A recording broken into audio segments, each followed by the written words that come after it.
Et pourquoi est-ce qu'il veut être différent? Juste pour être différent? Non, parce qu'il veut être fidèle à Dieu. C'est ça la raison qui le pousse.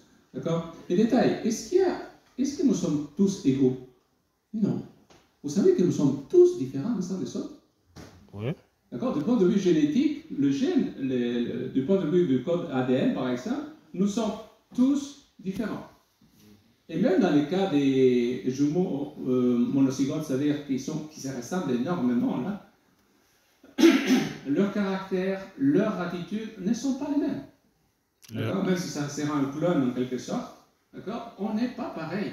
Pourquoi on n'est pas pareil? Parce que Dieu nous a créés pour être différents. Et Dieu nous a appelés pour ça. Donc, notre but en tant qu'enfant de Dieu, c'est de quoi? De plaire à Dieu.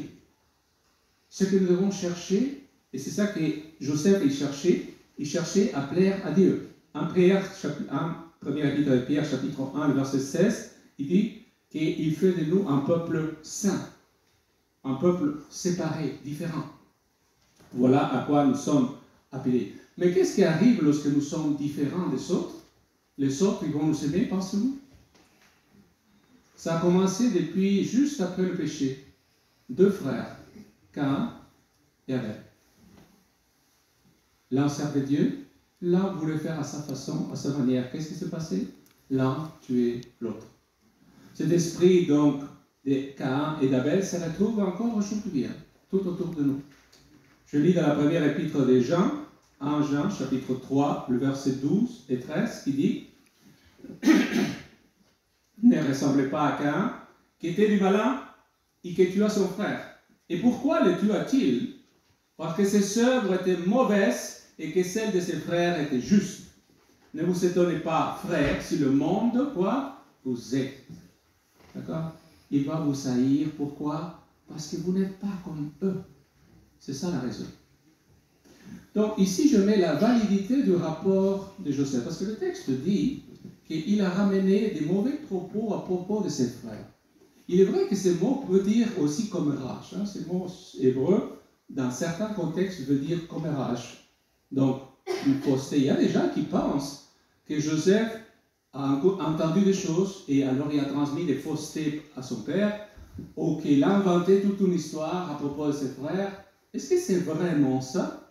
Oui, c'est vrai que ça peut être traduit comme ça, et ça peut être traduit d'autres façons aussi, parce que c'est juste un rapport mauvais dans ces cas-là. D'accord? Et donc, pour pas, je peux aller vous expliquer l'hébreu, mais avec ça, on perd son temps. Je vais directement citer un petit peu le droit. Elle dit, un des fils de Jacob, cependant, avait un caractère très différent de celui de ses frères. C'était Joseph, le fils aîné de Rachel, dont la rare beauté physique semblait refléter les admirables qualités de son esprit et de son cœur pur. Son cœur pur, actif, enjoué, il faisait preuve de force morale et de fermeté. Docile aux instructions de son père, il aimait obéir à Dieu. Joseph, témoin de leur inconduite, en parlant de ses frères, ayant timidement hasardé quelques paroles de désapprobation, n'a réussi qu'à enflammer leur ressentiment. Finalement, ne pouvant souffrir leur impiété plus longtemps, et dans l'espoir que l'autorité de leur père les amènerait à changer de conduite, Joseph mit ces derniers au courant de la situation. Il a vu leur péché, il a vu leur comportement, il a cherché à leur dire arrêtez, changez d'attitude. Qu'est-ce qu'ils ont fait de lui? Ils se sont moqués de lui, ils l'ont méprisé. Lui, il s'est dit non, il faut que je raconte à mon père. Il ne pouvait pas garder ça pour lui-même. Donc, 3 questions, pour commencer. À qui Joseph a parlé? Il a parlé à qui? À son père. À l'autorité, à celui qui est en autorité. Il n'a pas commencé à transmettre le message d'une personne à l'autre. Parce que c'est ça, les racontars, les commères, c'est quoi? Ils ne parlent pas à la bonne personne. Ils s'adressent à tout sauf à la bonne personne. Ils commencent à parler dans le dos des autres. Si tu as un problème, on va parler qui? Avec la personne concernée, avec celui qui est en autorité, qui peut changer les choses. Est-ce que c'est ça que Joseph a fait? Oui. Ensuite, quel a été le rapport de Joseph? Est-ce que, simplement, Joseph a dit la vérité, point. Rien d'autre. Cru, mais la vérité. Est-ce que la vérité est mauvaise? Aucunement. Vous savez que ça aurait été très facile de raconter un petit mensonge, pour faire semblant qu'ils ne voyaient rien, pour se gagner leur frère à leur poche. De toute façon, pourquoi je veux me mettre en problème avec mes frères? Ils sont plus grands que moi, plus âgés que moi. Pourquoi je ferais ça? Mais Joseph, à aucun moment, il se pose des questions comme ça. Il dit, ça ne tient pas debout. C'est pas bon ce que vous faites. Et donc, il va parler à son père, justement. Il va parler au père parce qu'il se dit, il va pouvoir changer les choses. Mais il oublie que son père n'a pas de caractère. Hein? Que son père n'a jamais corrigé ses frères. Et c'est ça qui va arriver. Qu'est-ce qui va arriver à la suite? Et c'est ça, il va se faire haïr par ses frères. Donc, pourquoi Joseph a-t-il parlé? Pourquoi a-t-il parlé?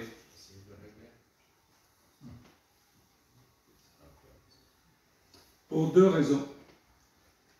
Son père l'avait placé à cette place pour qu'il surveille ses frères.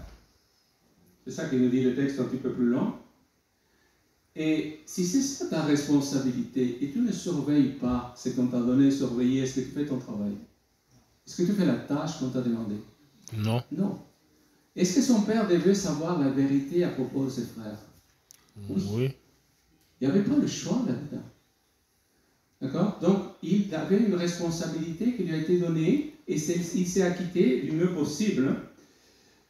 Donc, et voilà, lorsque... Mais attendez. Il y a deux versets, parce que j'ai déjà utilisé deux versets. Hein, il y a deux. Jacques chapitre 4, verset 11, et Matthieu chapitre 7, et verset 1er. On va commencer par Jacques. Jacques dit, « Ne parlez point mal les uns des autres, frères. Celui qui parle mal d'un frère et qui juge son frère parle mal de la loi et juge la loi. Donc, ce que Joseph a fait est mauvais, parce qu'il a parlé en mal. Mais attendez, est-ce qu'il a parlé en mal de ses frères? Non, il a dit la vérité. Et si la vérité, ça te fait mal, ça c'est un autre problème. Autre chose. D'accord? Tu dois dénoncer le problème. Tu dois avertir du problème. Tu ne peux pas garder ça dans ta poche. Un autre texte que tu utilisais pour dire, attends, qui es-tu pour me dire? On me l'a déjà sorti, c'est Matthieu chapitre 7, verset 1er. Il dit, ne jugez point afin que vous ne soyez point jugés. Ah, ne me juge pas, laisse-moi pécher tranquille. On me l'a déjà dit. Mais est-ce que c'est ça qui dit le texte? Ces deux versets ne disent pas, il ne faut pas dénoncer le mal. Hein. Il ne faut pas dénoncer le péché. Ce n'est pas ça qui dit ces versets. Il ne faut pas le faire dire, pousser le texte pour nous faire croire. Non. Lorsqu'il y a quelque chose de grave, et je dois avertir l'autorité compétente. D'accord? J'ai appris à une occasion qu'un mari battait sa femme. Je veux dire, en tant que pasteur, et par rapport au pays dans lequel nous sommes, j'ai une responsabilité auprès des autorités de leur dire qu'est-ce qui se passe. Je ne peux pas dire non, c'est pas grave, j'espère qu'il ne va pas la tuer la prochaine fois. Non, c'est pas ça que ça marche, quoi. Non. Oui. Ça ne s'appelle pas de la médisance. Non, ce n'est pas la médisance, c'est la vérité. Et tu le dis à la bonne personne. À celui qui peut changer les choses. Par contre, si je ne le dis pas et ils s'apprennent que j'étais au courant, je peux passer en prison, moi. D'accord? Donc, bon, ça, je ne sais pas le sujet, mais je parle, non. Donc, il avait l'obligation auprès de son père. Deuxièmement, il était opposé au mal. Il ne veut pas pécher comme ses frères. D'accord? Ce qui dérange ses frères, c'est qu'il ne consent pas à faire comme eux. Il voudrait qu'ils soient comme eux, qu'ils se comportent comme eux, qu'ils acceptent le péché, qu'ils vivent dans le péché. C'est ça qu'ils veulent, les frères. Mais lui, non. Lui, il veut rester juste, il veut rester pur, il veut être consacré à Dieu et responsable auprès de son Père. Il ne veut pas pécher comme eux. Alors, c'est ça qui arrive. Hein? D'accord? Donc, il veut rester du côté de la droiture, de la vérité. Et est-ce qu'il y a beaucoup de gens qui protestent devant le mal qui nous entoure? Non. Parce que, vous savez, il arrive des choses autour de nous et on se dit, ah, c'est pas mon problème, c'est mon voisin qui s'arrange. Attendez, s'il y a quelque chose de grave qui est en train de se passer, qui va dénoncer si toi tu n'ouvres pas la bouche, si tu es le seul à savoir un abus, un problème?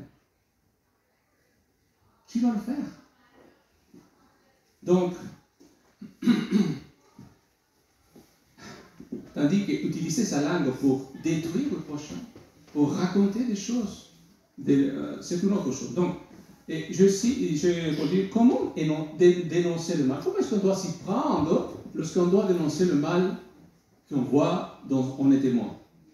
D'accord? Je dis, c'est des règles très générales et il ne faut pas de cas par cas, hein, parce que ce n'est pas si facile que ça. Mais je donne au moins quelques-unes. Premièrement, ne disons pas ce que nous ne savons pas. D'accord? Si vous n'êtes pas sûr, si vous n'êtes pas certain, c'est du commérage, mon frère. D'accord? Si tu crois avoir vu, va vérifier avant. Quand tu auras constaté que c'est vrai l'affaire, là tu peux commencer à parler. Si tu n'es pas sûr, de quoi je me mêle? Des fois on dit, ben, il n'y a pas de fumée sans feu. Minute. Il peut y avoir beaucoup de fumée, il n'y a aucun feu. Hein. D'accord? Des fois, on imagine des choses, on a vu telle chose, on fait A plus B. Non, au calme. Tu ne sais pas, tais-toi. Donc, deuxième, ne disons rien à moins que cela ne soit nécessaire. Si l'action est criminelle auprès du justiciable, il est fort probable qu'il faut la signaler. Par exemple, si quelqu'un a volé à mon employeur, faut-il que je lui raconte? Est-ce que je dois ça à mon employeur? Ben oui, je le dois. C'est une responsabilité que j'ai. Je veux dire, je ne vais pas au travail pour voler chez mon employeur.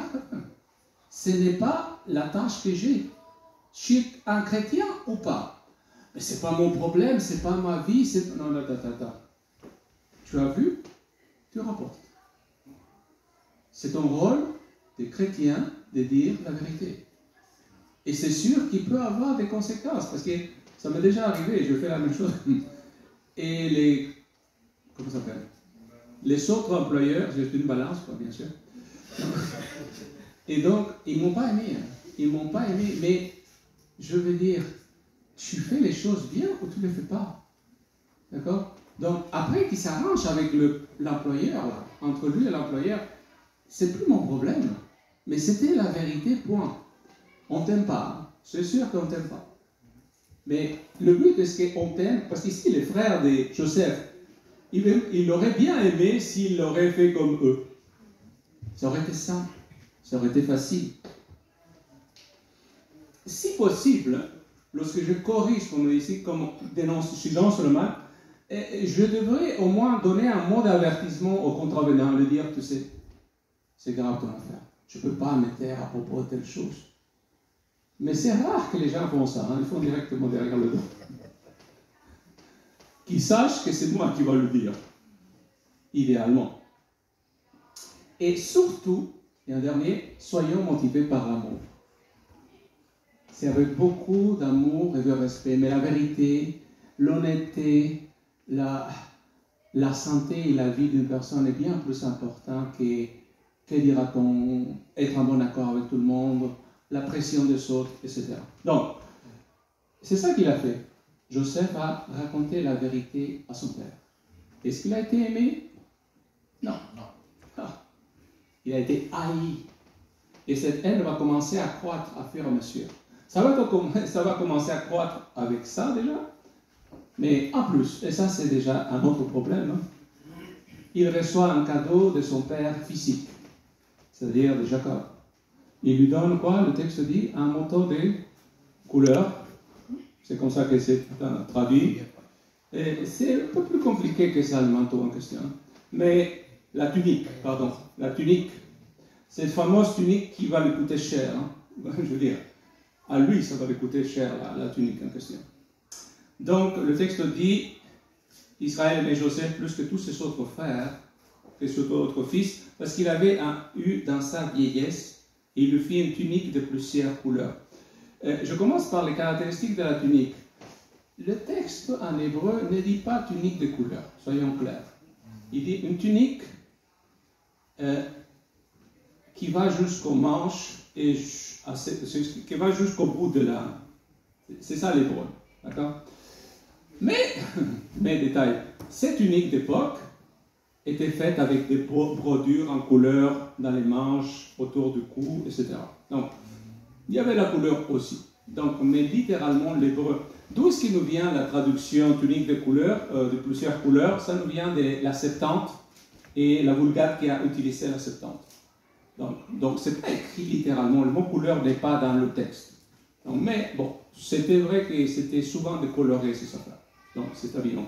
Mais si vous avez un habit qui va jusqu'à la manche et une tunique qui va jusqu'à presque les pieds, est-ce qu'on peut aller courir derrière les moutons, pensez-vous? Non. Aucune chance. C'est trop inconfortable pour faire le travail. À l'époque, quand on travaille avec les animaux, les gens ont 100 manches et des comment s'appelle, des tuniques, bon, des robes, pour les hommes je parle, comme des shorts, quoi. D'accord? Parce qu'il faut courir un peu partout et transporter et charger.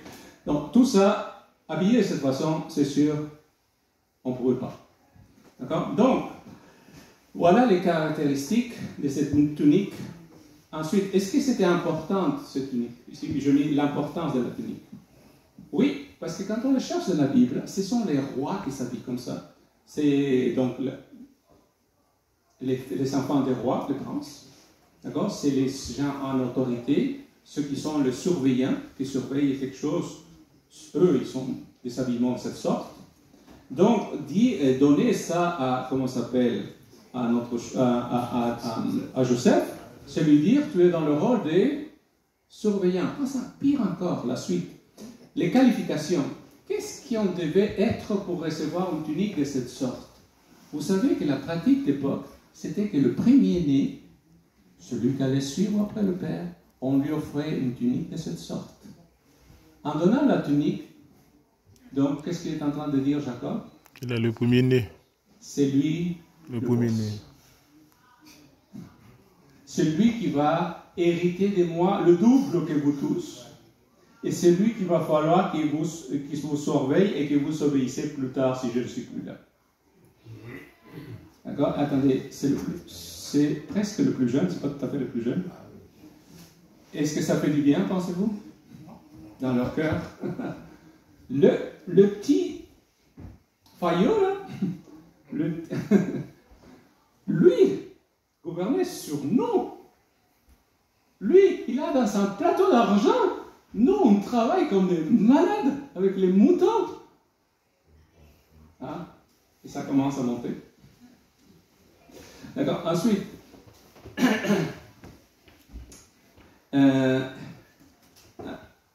donc, je dis les qualifications, mais il y a quelque chose de plus. Parce que la Louis II a traduit fils de la vieillesse. Il était son fils de la vieillesse. C'est comme ça que Louis II a traduit. Je n'ai rien contre, c'est parce que c'est écrit fils et vieillesse. C'est écrit comme ça en hébreu.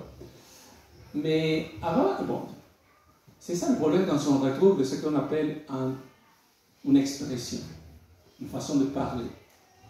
D'accord? Donc, quand on va voir dans les versions autres, c'est-à-dire pas en hébreu, mais là, en arabien, en perse, en arabe, en samaritain, en tous les autres, vous savez comment il traduit le fils de la vieillesse? Il est traduit parce qu'il était un fils sage ou un fils prudent. C'est comme ça qu'il traduit. Ça veut dire que fils de la vieillesse ne veut pas dire que je l'ai eu à la fin. Ça veut dire qu'il a la sagesse de quelqu'un d'âgé, quelqu'un de vieux. Que même s'il est jeune, il pense comme un vieux, c'est-à-dire comme quelqu'un de sage. C'est ça qui veut dire l'expression. Donc pourquoi il donne la tunique à Joseph? Parce qu'étant jeune, il est vieux, entre guillemets. C'est-à-dire, il est sage, il est pur, il veut faire la volonté de Dieu. C'est ça qui dit le texte.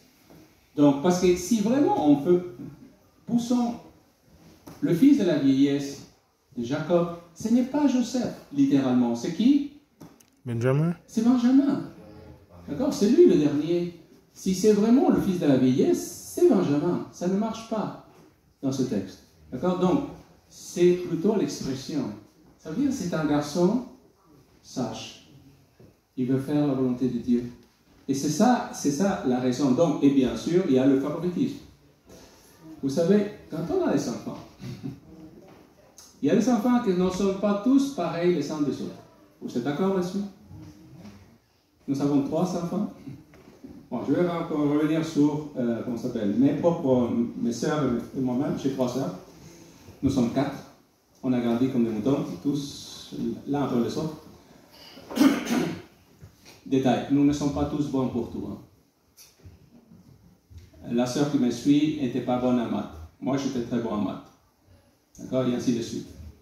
Et donc, qu'est-ce qui arrive quand, etc., on a des enfants comme ça?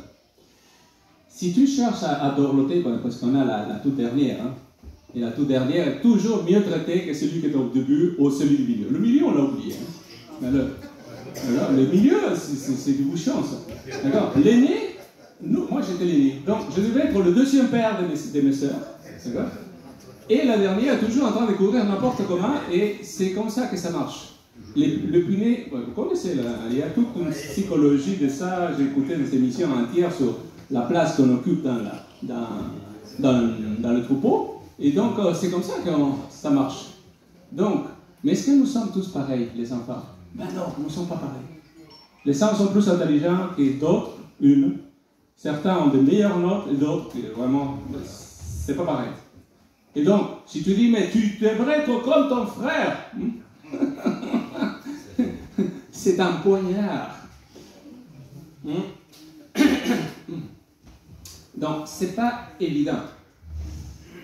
Donc, parce que, veulent ou pas, les fils de Jacob travaillent comme des chiens pour servir leur père.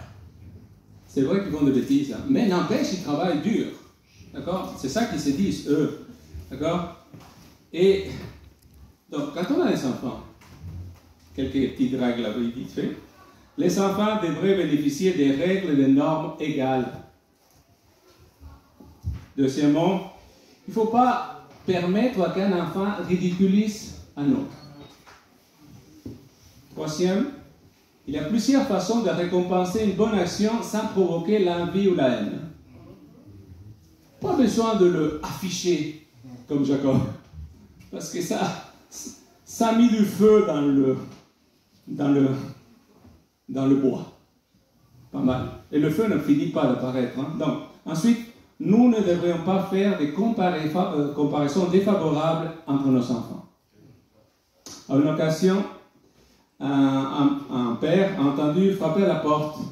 Et pensant que c'était le cadet de la maison, il a dit « C'est toi mon petit prince ?» Et c'était l'aîné. Il dit « Non, ce n'est que moi. » Et il n'était pas content. Il n'était vraiment pas content. Ce jour-là, le petit prince a disparu comme titre. Parce qu'il ne fallait pas le dire. Parce que l'enfant, il le prend comme un poignard à chaque fois. Il aime, oui, bah oui, c'est le dernier, c'est normal.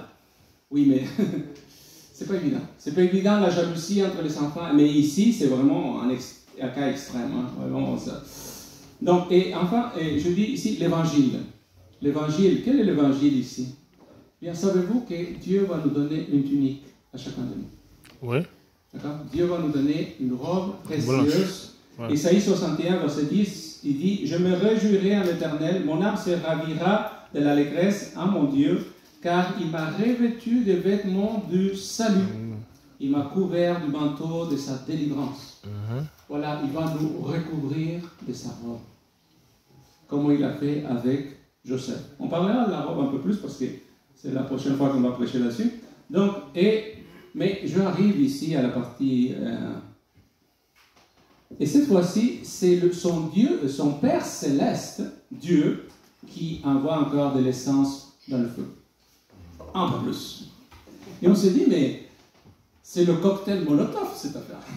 Ça va sauter, mais grave. Il va falloir... Donc, et c'est ça qui va arriver, justement. Alors, justement, cette fois-ci, c'est Dieu lui-même qui rajoute dans le problème. Le Père a fait sa part d'erreur. On dirait que c'est Dieu aussi qui met un peu plus de problèmes là-dedans. Et ce sont les rêves, je disais.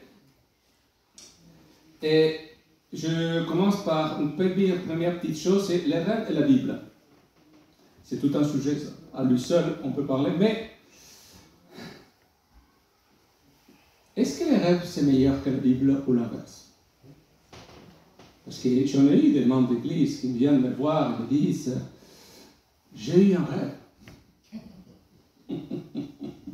Et dans mon rêve, bon, t'as trop mangé. Arrête les haricots le soir. » Donc, par rapport au rêve. Premièrement, la Bible est plus détaillée qu'un rêve. Hein? Parce qu'un rêve, c'est limite à quelque chose de très précis. La Bible nous parle de tous les sujets. Une. Deux, la Bible est plus fiable qu'un rêve. Parce que dans un rêve, c'est seulement le rêveur qui s'en rappelle un petit peu. Et c'est très difficile d'examiner un rêve et savoir exactement sa signification. Troisièmement, la Bible a plus d'autorité qu'un rêve. C'est plutôt l'inverse. Je dois utiliser la Bible pour vérifier l'authenticité du rêve, et pas le contraire. À l'époque de Joseph, il n'y avait rien comme Bible. Hein? Il n'y a rien d'écrit encore. Tout était transmission orale. Donc, il fallait que Dieu... Et détail, si vous remarquez bien, ce n'est pas écrit que Dieu a donné ce rêve. Hein? Ce n'est pas écrit.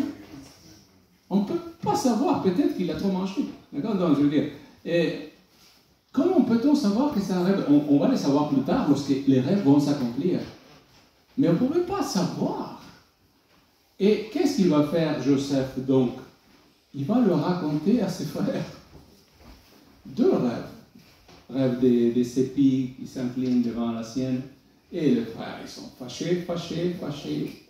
Et encore un autre rêve, bien sûr. Les le étoiles. Soleil, la Lune et 11 étoiles qui s'inclinent et dit, mais ça veut dire que moi, ta mère, il y a certains qui disent, mais la mère est morte à ce moment-là. Ben, c'est vrai que sa mère est déjà décédée. Hein. Mais détail, quand la mère décédée, il avait 3 autres mères en plus dans la maison, donc laquelle était en charge à cette époque, probablement Léa. Donc ça, c'est pas un problème à discuter. Ah oui, ça veut dire que sa mère n'était pas... Parce que le texte dit 11 étoiles. Ça veut dire que son frère était déjà né. D'accord? Et qui était la dame, qui était la mère officielle à cette époque? Je ne sais rien, probablement Léa. D'accord? Et donc, bah, c'est ta mère. Tout le monde va s'incliner devant toi? Et détail, c'est le père qui le réprimande de son rêve. Attends, il est en train de dire la vérité. C'est vraiment ça qu'il a rêvé. Et c'est qui le corrige? C'est son père. Celui à qui il a raconté la vérité. Celui à qui il lui fait tellement confiance. Et ça, c'est, je pense, plus blessant que ses frères. Que ses frères le haïssent. Bon. Mais que son père se mette contre lui parce qu'il dit la vérité, c'est problématique. D'accord? Donc, combien de rêves il a eu? 2. Vous remarquez que dans l'histoire de Joseph, il y a plusieurs rêves. Hein? Il y a les rêves qu'il a eus. Ensuite, il y a le rêve du panetier et de l'échanson. Il y a aussi les rêves de qui? Des pharaons. Oui. Et toujours viennent par 2.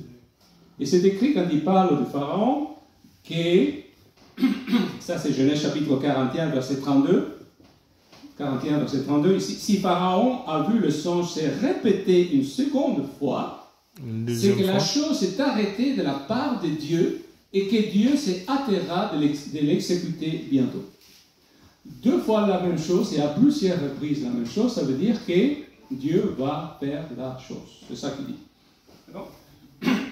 Et quel est le message? Donc je lis le message des rêves. Il dit, tu vas gouverner sur toute ta famille. Et il va falloir que tout le monde s'incline devant toi. Mais ces rêves, c'est rien du tout. Combien de gens ont dû s'incliner devant Joseph par la suite? Tout le monde, sauf Pharaon, le seul qui ne s'inclinait. C'est ça qu'il dit, un peu plus loin dans l'histoire.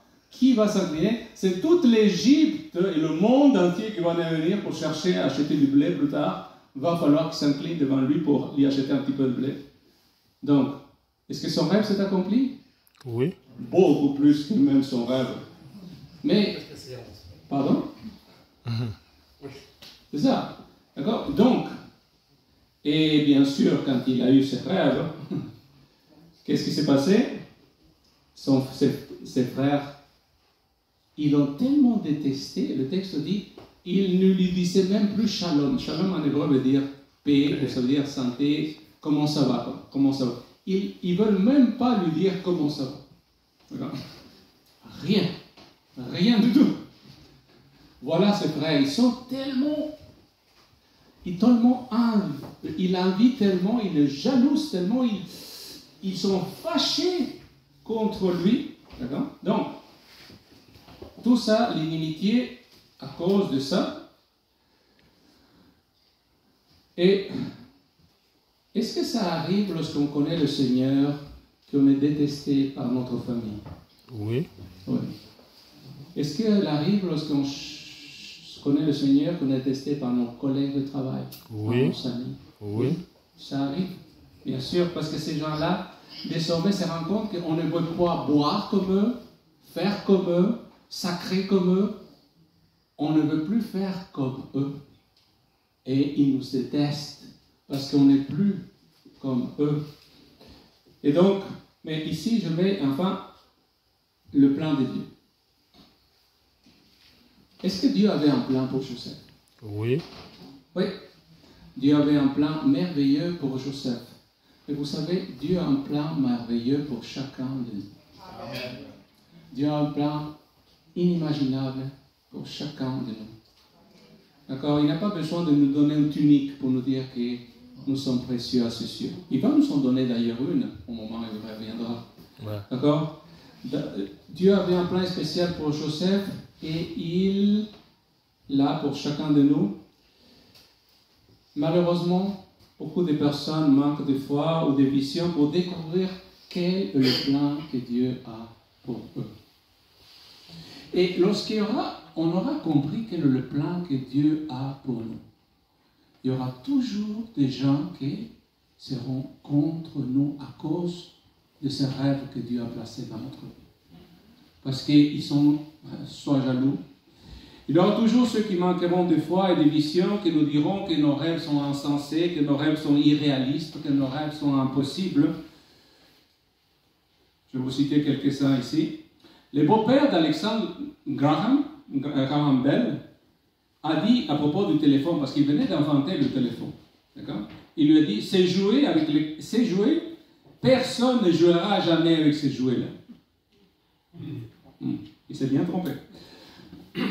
Le célèbre physicien britannique Lord Kelvin a dit, la radio n'a pas d'avenir. Encore aujourd'hui, malgré la télé, la radio est toujours là. L'astronome britannique George Biddle Ayer, il a déclaré, l'ordinateur ne sert absolument à rien. Et nous sommes en 1899. D'accord. Donc, en 1889, Charles Duell, directeur du Patent Office of the United States, d'accord, il a dit, tout ce qui peut être inventé a déjà été inventé.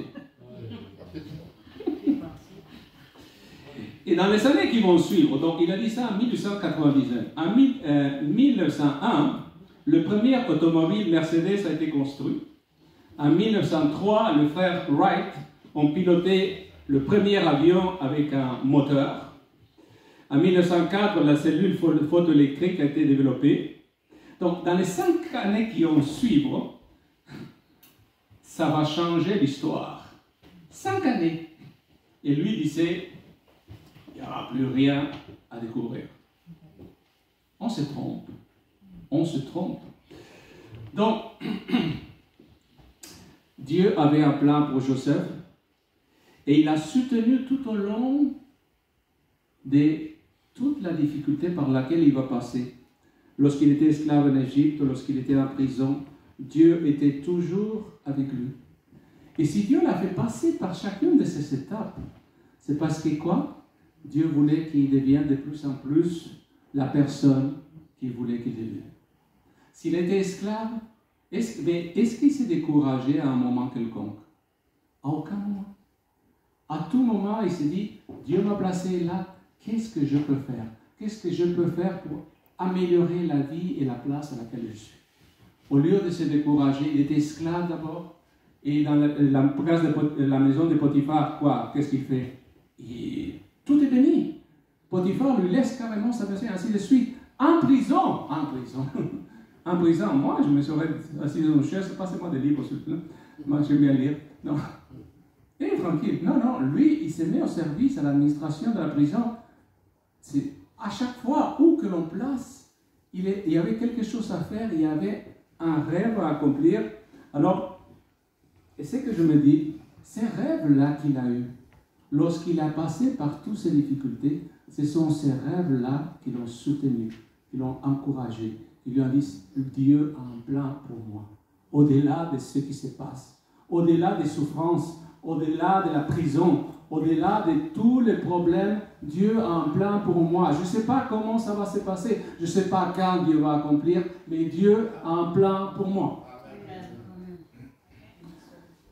Donc, et je finis avec l'impiété. Non, l'impiété, c'est la condition des frères de Joseph. Pourquoi il ne l'aime pas? Parce qu'il n'est pas comme eux. Et je pourrais vous faire toute une liste des péchés de ses frères. Il y a la trahison, l'inceste, le meurtre, le mensonge. Ça n'arrête pas. Voilà ses frères. Tandis que lui, il était tellement vertueux que ça contradisait le vice chez ses frères. Il était trop différent.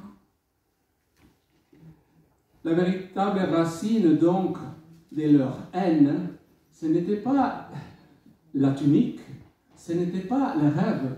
C'était quoi? C'était leur cœur dépravé, leur amour du péché qui faisait qu'ils n'aimaient pas cet homme. Détail, ce sont ces mêmes frères qui plutôt ont tué toutes les personnes de Sichem parce qu'un avait violé leur sœur. Et ici, dans la suite du chapitre, c'est eux qui vont vouloir tuer leur frère. C'est leur famille, c'est leur sang.